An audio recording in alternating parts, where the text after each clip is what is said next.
و خدا لعنت کنه اون شخصی رو که در گوش ما گفت پول بده.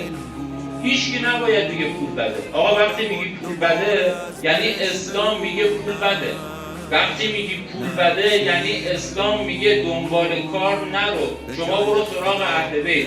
اینقدر سرمایه داشتن که دست هزاران فقیر رو بگیرن، اما سرمایه در راه خدا. امیرالمومنین رو ما چند تا داریم که چاه کند و وقف در راه خدا کرد. آقا پول داشته باشید، خودتون رو گدا بار نیارید، خودتون رو محتاج این و اون بار نیارید. یعنی چه که مومن گدا بار بیاد دستش جلوی این و اون هم دراز باشه.